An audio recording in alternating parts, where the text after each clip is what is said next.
All right, welcome back to the program. And as promised, we told you that Nick Saban, the head coach of the Alabama Crimson Tide, the champions of the NCAA, joining us here on the program. First of all, Coach, good morning. Morning. How are you guys doing today? We are doing great. I can't complain. I got to, first of all, commend you on something because I felt bad for you. I don't know, it was a couple of weeks ago. You got all ticked off about the satellite camps, and you were 100% right. And this is a mess that's just all part of college football right now, and they've got to clean it up. And you're the only guy that at least had the guts right from the get-go to admit this is all about recruiting and people trying to get an edge. How tough is it for you to get criticism on something when you're right? Well, I don't think that this is a personal issue. We just don't feel like this benefits our program to invest that kind of time at that time of year to travel around. We'd still rather get the guys to come to our campus, to our camps. We think that's much more effective. We've always felt like, one of the things about recruiting is it's all done in the academic community, whether it's at the high school or at our campus. And but it's not a personal thing. If somebody else thinks that, this is the way that they can enhance their program, more power to them. I just sort of gave my opinion of what I felt was, our position in terms of, what we would do. And based on the experience that we had this past year and how we participated in the camps, I didn't go to any of them. I still believe that. Yeah, you were 1,000% right. I just felt it's so weird that people would take a stance against that when it's clear what this thing is all about and the agenda behind it. I think the big issue is how do third parties get involved? When outside entities start making money, to have a camp that college coaches come to. And I think if we want to have satellite camps, we ought to have them sometime during the evaluation period that we have, which we have 6 weeks right now from the middle of April to the end of May. And on your campus, right? And it'd be great if it was on our campuses, but at the same time, if there was some other entity, whether it was bowl games or NFL teams or that did it so that you'd keep the third party out of it. The thing you don't want to happen is, okay, we're going to have a camp at your school and you're going to make this much money, but you have to bring your prospects to our school. To me, that involves third parties in recruiting, which the NCAA has worked so hard for many, many years to eliminate them. And it's what's happened in other sports that has been a big problem. Coach, you're coming off another national championship. Congratulations on that. It was a great championship game. When training camp starts in a couple of weeks, what's the message to this year's team, and how do you keep it going?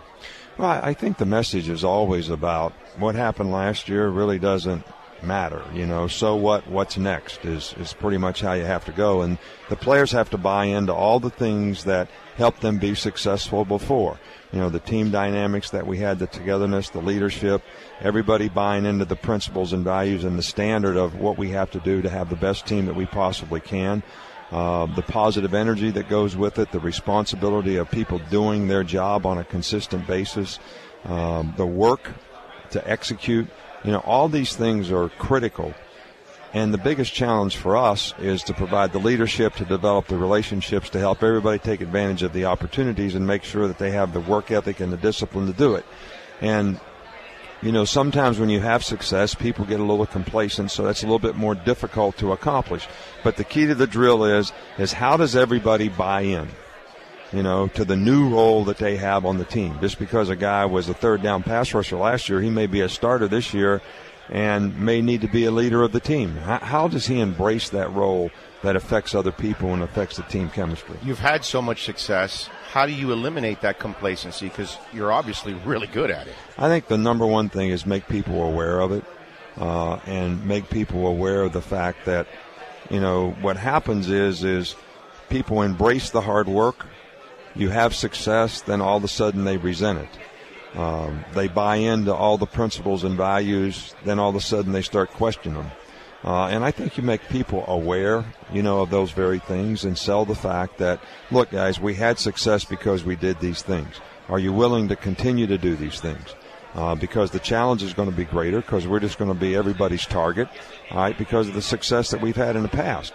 So it doesn't make it easier. It actually makes it harder, and you have to be prepared for that. Coach, locally, we have Mark Richt coming back to the University of Miami.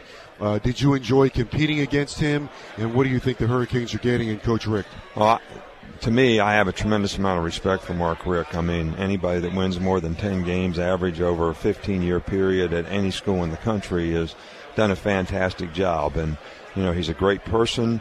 He represented this league extremely well, and the University of Georgia for that matter. And I have a tremendous amount of respect for him. I think he'll do a fantastic job there. And, you know, some of the class that he represents our profession with is something that I think we all need to embrace more, that it's not just about winning and losing games, but there is a right and wrong way to do it. And I always have respect for people who try to do it the right way. Now, your former team drafted your former player in Kenyon Drake. Tell Dolphin fans down there, what are they getting in Kenyon Drake? Well, Kenyon Drake is really a mismatched kind of a player. You know, he's a very explosive guy. He's a very good pass receiver.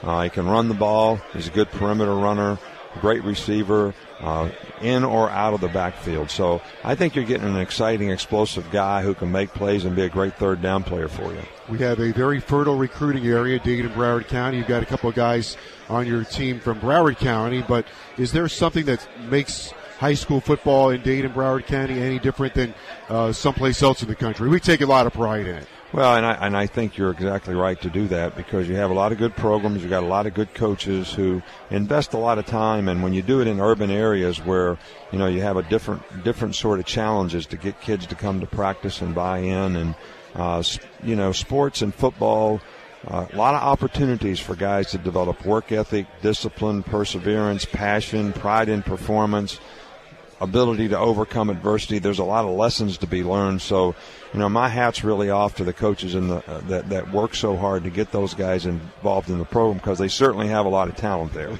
Alabama head coach Nick Saban joining us. We'll wrap it up with this. Coach, you won 5 titles. Is it important for you to be the best ever, because you're headed down that path?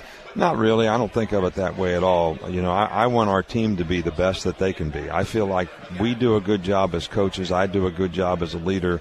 When we get the people on our team to play at the highest level on a consistent basis and get the entire group to do that, to promote an atmosphere where they have a better chance to be successful in life because of the things they're learning in the program as they compete for the University of Alabama. So that's really what it's about for me. I don't really think too much about the result as much as what do we have to do to get that done with our players.